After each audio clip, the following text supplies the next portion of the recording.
各位新老朋友们，欢迎来到嘉诚养生道，收看本期的节目。每年1到7、8月份，很多老友记的日常习惯就是避暑。大家可以回想一下自己或者身边老伴的早晨，早上去公园打完太极或者跳完广场舞，出了一身的大汗，接着去酒楼探早茶，下午再去冷气开到极低的商场里逛一逛，觉得这样才能把夏天的暑气给压下去。这种外热内冷的生活看似惬意，但你有没有发现，冷气吹得越多，冻饮喝得越爽，身体反而一天比一天沉重。早上起床的时候，总是觉得口干舌燥，嘴巴里有一股散不去的苦味和黏腻感。去到酒楼，看着满桌精美的虾饺烧麦，却毫无胃口，吃2口就觉得肚子胀得慌。甚至到了晚上，明明身体已经很累了，躺在床上却是翻来覆去，怎么都睡不着，心里总有一团无名火在烧。很多人以为这只是年纪大了，夏天本就难熬，加上天气闷热，忍一忍就过去了。其实在真正懂养生的人眼里，这是因为您在不知不觉中完全踩中了3伏天的健康雷区。俗话说冬病夏治，3伏天这短短的40天，是老天爷每年只给1次的身体大修机会，真的是错过等1年。错过这黄金的40天，不仅夏天难受，等到了秋冬季节，冷风一吹，您的关节痛、老咳嗽，还有反复发作的肠胃病，全都会变本加厉地找上门来。今天这期内容，我们不聊那些虚无缥缈、价格昂贵的保健品，我们只为您拆解一套极简、高效且真正适合我们老年人脾胃的3伏天养生法。它不花什么大钱，其核心是一套避开日常3大养生雷区的智慧，以及香港首富李嘉诚的私人医生特别提出的一碗平价祛湿水。这碗水有苹果搭配2味平价食材，也就是陈皮和茯苓一起煮制，能够温和的健脾祛湿、理气化痰。听完这一期视频，您将掌握一套受用终身的健康底牌，把这40天变成您身体免疫力账本的黄金增值期。纵观香港商界，李先生从茶馆学徒白手起家，缔造1000亿商业帝国的故事可以说家喻户晓。外界总在津津乐道他的投资眼光和惊人的财富数字，但真正让他能够稳健掌舵几十年，保持超长待机经历的，其实是他那种刻在骨子里的危机前置思维。什么是危机前置？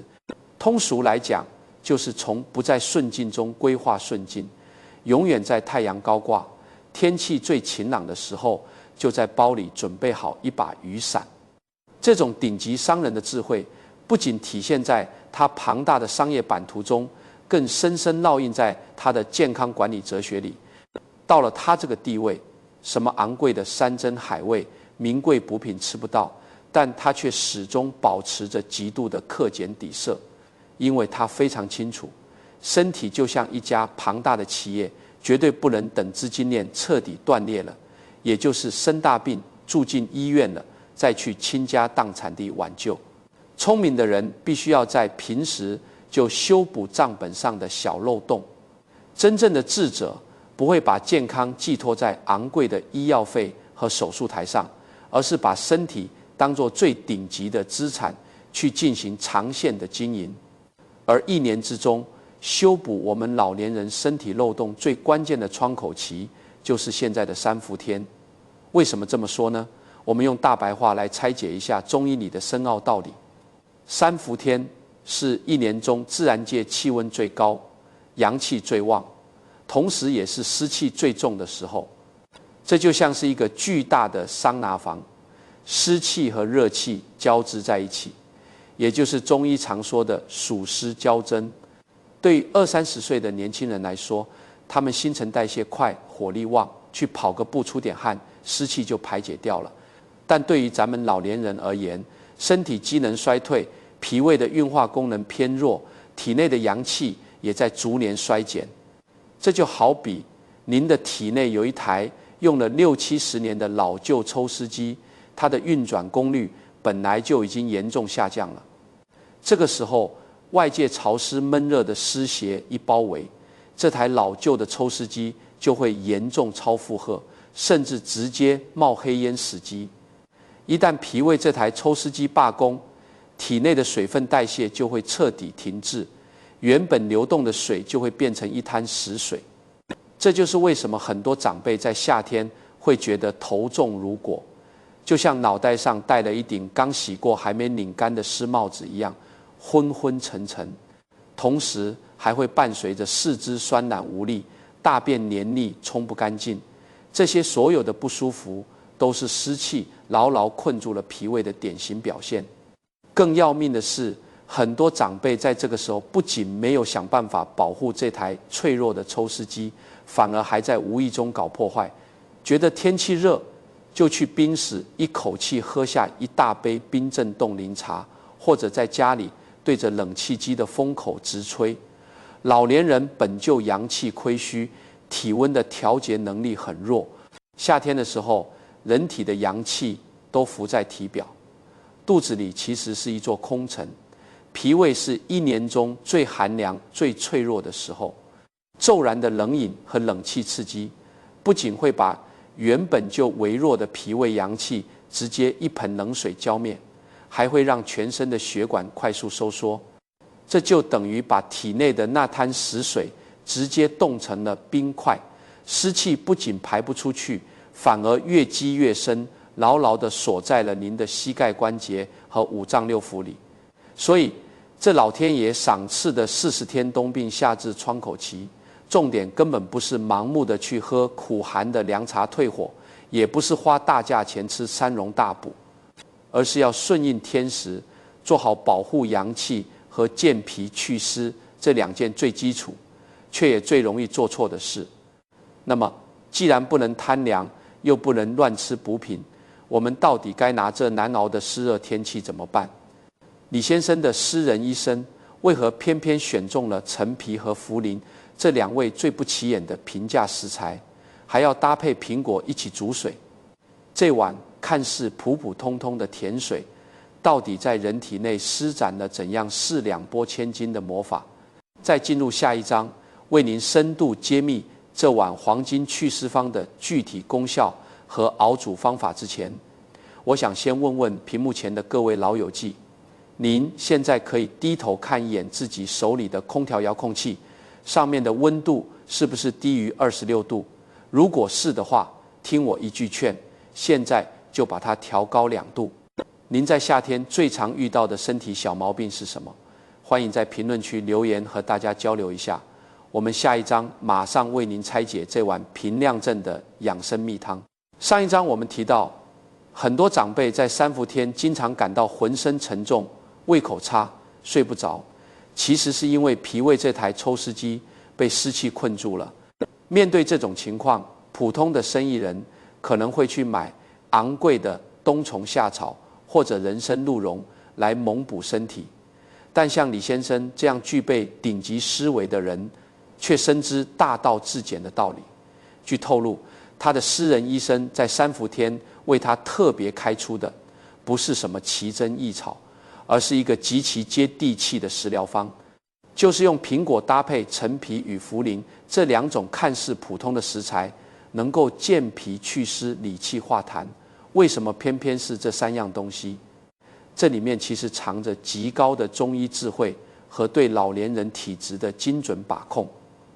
让我们一层一层来拆解，看看这碗水究竟是如何在长辈体内发挥奇效的。第一层功效，唤醒脾胃，告别饮茶无胃口。很多老友记一到夏天，看到酒楼里的饭菜就觉得发腻，什么都吃不下。这是因为沉重的湿气把脾胃给糊住了。这时候如果您去喝一碗猛烈的凉茶，不仅去不掉湿气，反而会把本就虚弱的脾胃彻底冻僵。而茯苓和陈皮的搭配，则是极其温和的清道夫。茯苓在中药里被誉为40神药，它最大的本事不是生猛地把水抽干，而是像一块温和的海绵，一点一点地把您体内多余的停滞的积水吸走，然后通过小便顺畅地排出去。这叫健脾渗湿，多余的食水排走了，脾胃的负担就轻了。但这还不够，水排走后，肠胃里可能还有积攒的胀气，这时候陈皮就派上用场了。陈皮最擅长的就是理气，它就像一个经验丰富的交通警察，把肠胃里堵塞的气给疏通顺畅。再加上煮熟的苹果，褪去了生水果的寒凉，自带天然的甘甜，能够温和地滋养脾胃。这三者搭配在一起，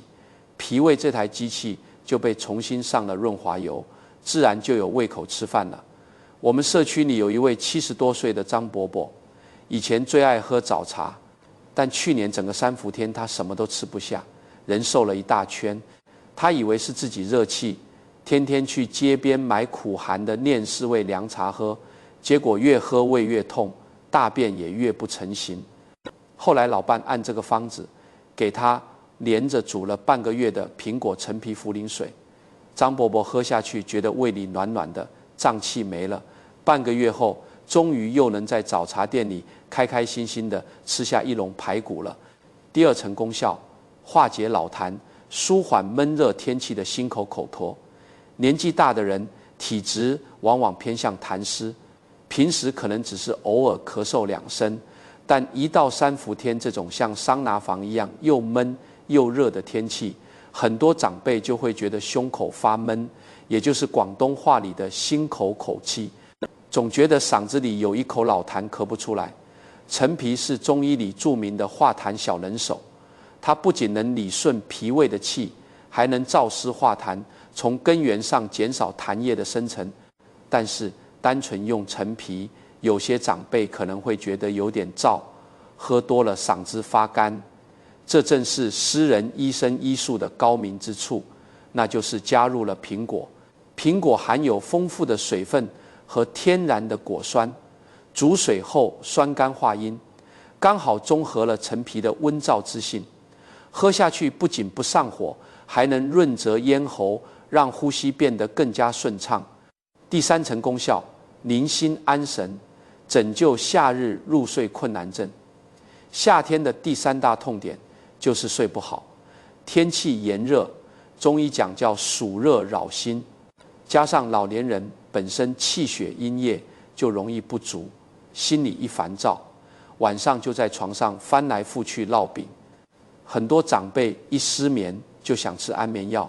但这治标不治本，还容易产生依赖。其实茯苓除了能祛湿，还有一个非常经典但常被忽略的功效，那就是宁心安神。如果把我们的心脏比作一栋房子，夏天心火旺的时候，房子里就像着了火，人自然待不住，睡不着。茯苓的作用就是给这栋房子温和的降温、除湿，让里面恢复清凉宁静。晚上临睡前喝1小碗温热的苹果水，苹果的清香能平复焦躁的情绪，茯苓在体内默默安抚心神，没有药物的副作用，只有踏踏实实的安全感。第4层功效，护肠止泻，肠胃敏感者的福音。最后我们来聊聊为什么苹果一定要煮熟了吃。很多长辈肠胃敏感，夏天稍微吃点冰西瓜或者生吃个苹果，立马就肚子痛，因为生水果偏凉，对脆弱的老年肠胃是一种刺激。但苹果一旦煮熟，里面的果胶就会发生奇妙的变化。煮熟的果胶具有很好的收敛作用，不仅不再刺激肠胃，反而能像一层保护膜一样贴在肠道壁上。那么这碗神奇的水到底该怎么煮呢？其实非常简单，您只需要准备15克茯苓，1半正宗的新会陈皮，以及1个去核切块的苹果。首先把陈皮用温水泡软，轻轻刮掉内层白色的橘络，这样煮出来的水才不会发苦。然后把洗净的茯苓、处理好的陈皮和带皮切块的苹果一起放入养生壶中，加入大概800毫升的清水，大火烧开后，转小火慢煮30分钟左右就可以了。煮出来的水带着苹果的清甜和陈皮的醇香，非常好喝。看懂了这4层功效和实操方法，您就会明白为什么真正有智慧的人信奉的是这种平和的力量。它完美契合了老年人虚中带湿的体质特点。说到这里，我想问问屏幕前的各位老友记，您平时家里有没有备着陈皮的习惯？您买的是几年的陈皮呢？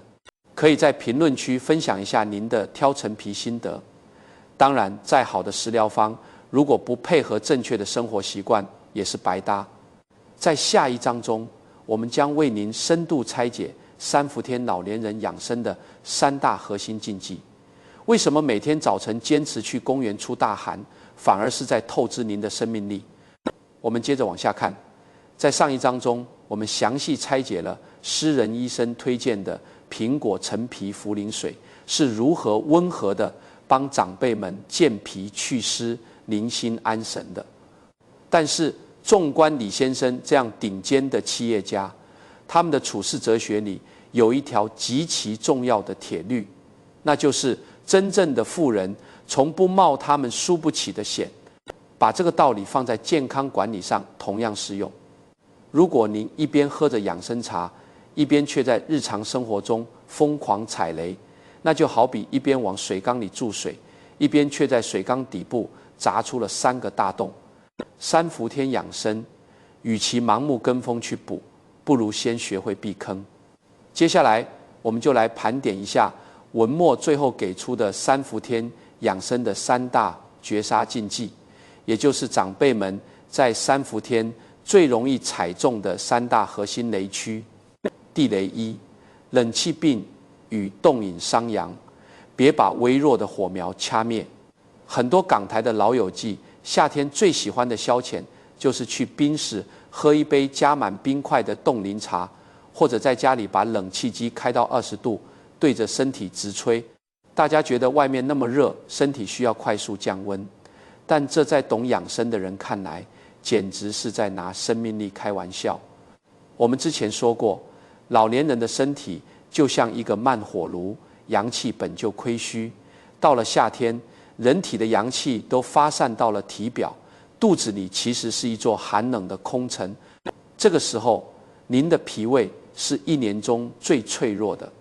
如果您一口冰水灌下去，或者长时间待在极度寒冷的空调房里，这就好比直接往那微弱的小火苗上泼了一盆冰水。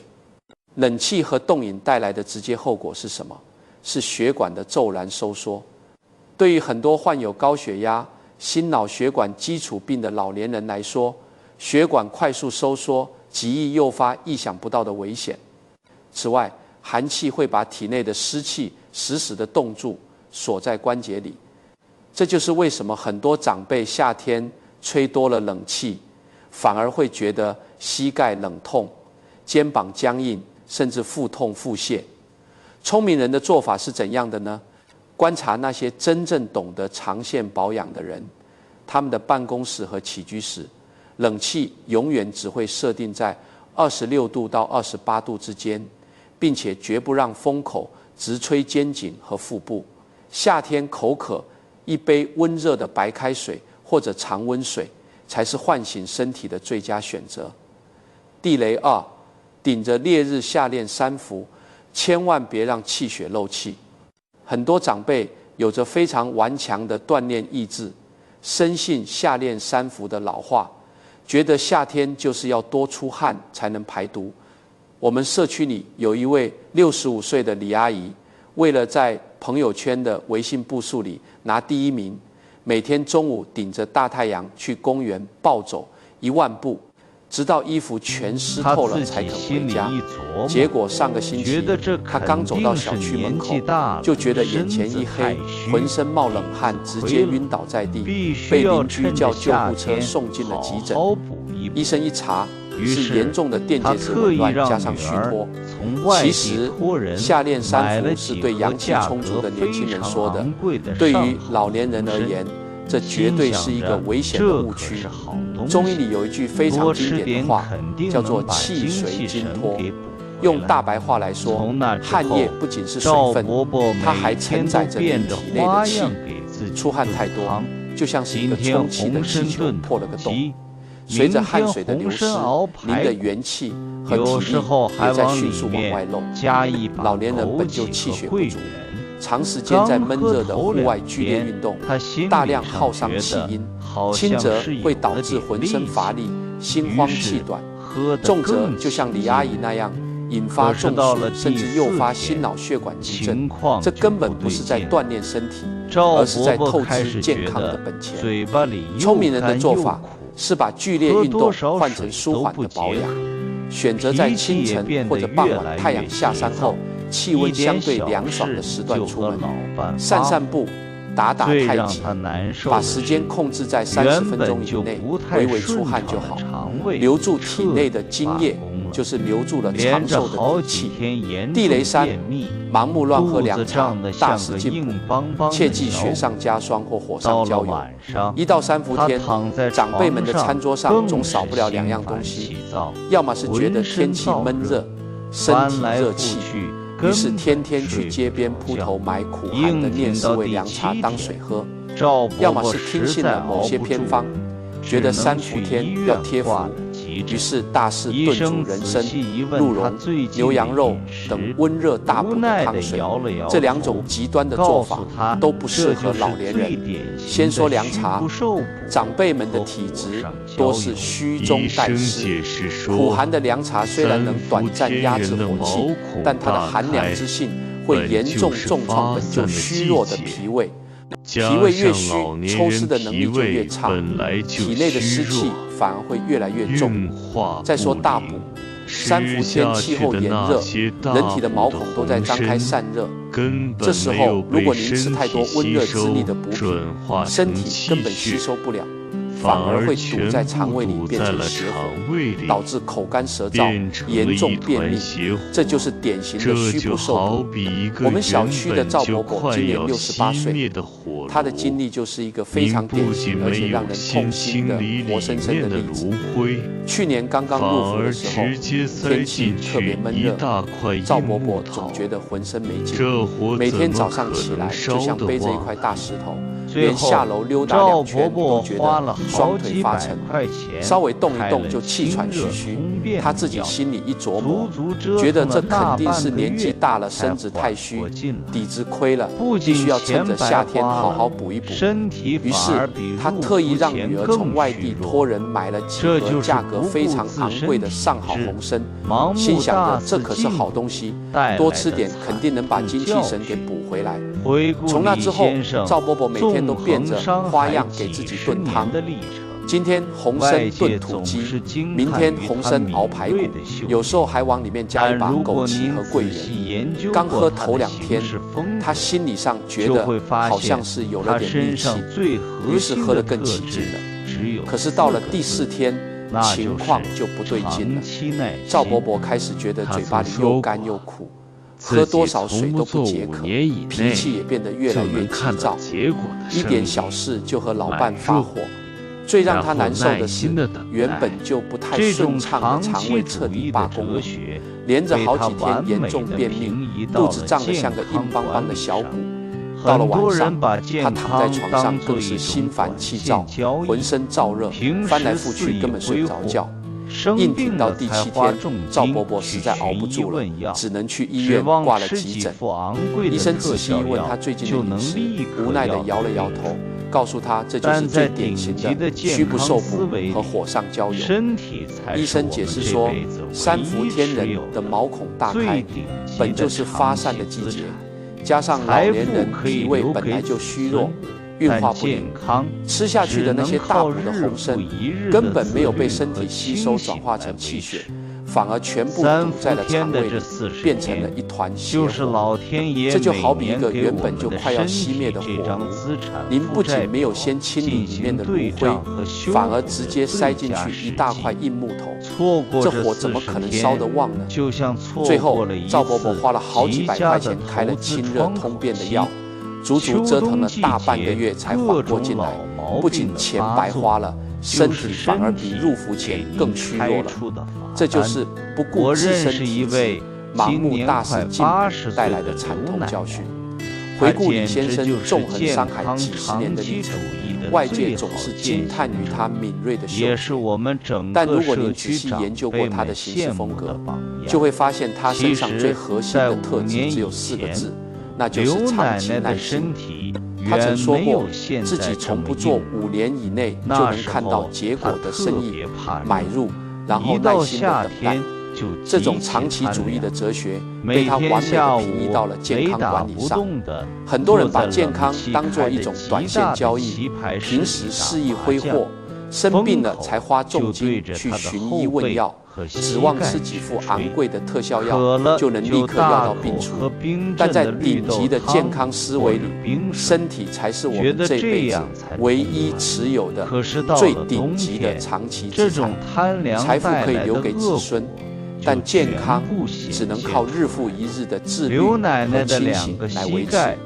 3伏天的这40天，就是老天爷每年给我们的身体这张资产负债表进行对账和修补的最佳时机。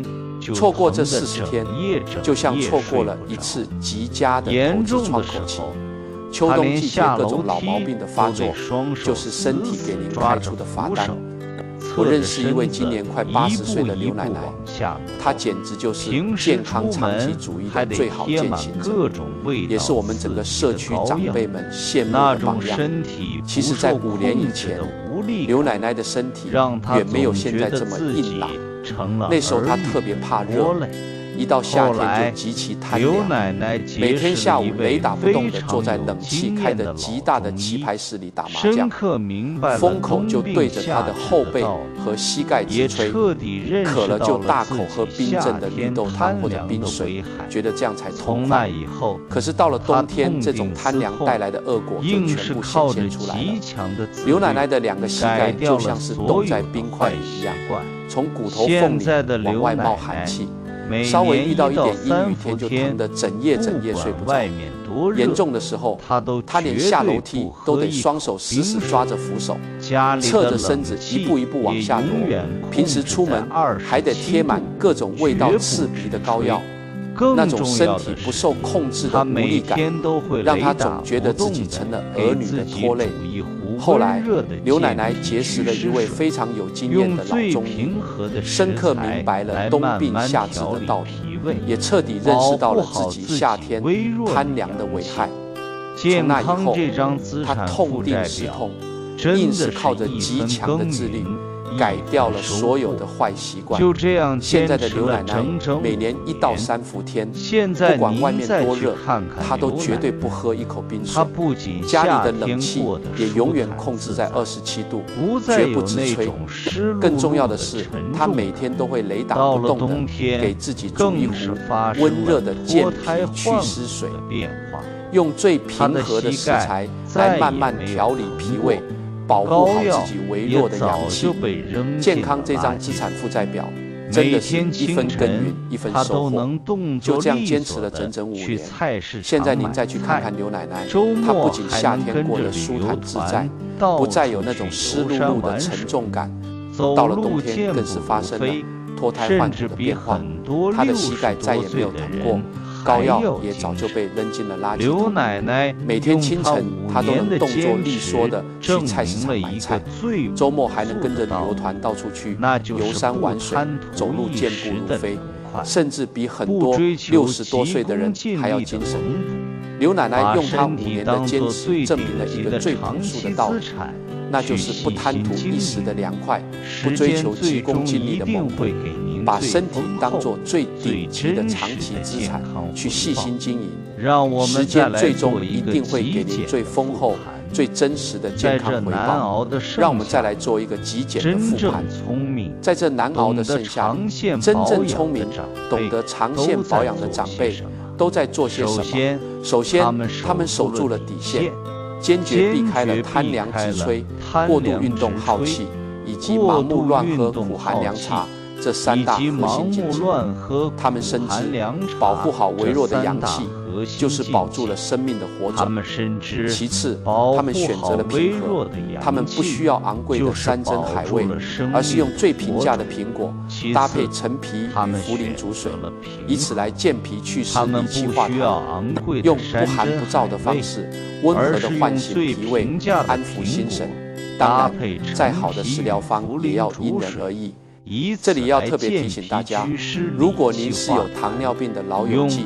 煮水时苹果的用量要适当减少。如果您平时胃酸分泌过多，陈皮的分量也请酌情减半。食疗是日常的温和陪伴，绝不能替代正规的医学治疗。屏幕前的老友记们，听完今天的分享，您在这个3伏天准备做哪些改变呢？是把家里的冷气调高2度，把手里的冰水换成温开水，还是准备明天去药房买点陈皮和茯苓试试看？欢迎您在评论区写下您的打算，和大家一起交流心得。如果您觉得今天这期视频里讲的3大避雷指南和祛湿小妙方对您有启发，请务必动动手指关注嘉诚养生道，并把这条视频转发给您身边的老伴、亲戚和最在乎的朋友。也许您的一次分享就能帮他们在这个夏天少生一场病，少受许多罪。感谢您的耐心观看。健康没有捷径，每一滴汗水，每一口温水，都是您对自己最长情的告白。祝愿每一位长辈都能在这个3伏天里养出好脾胃，睡出好精神。我们下期节目再见。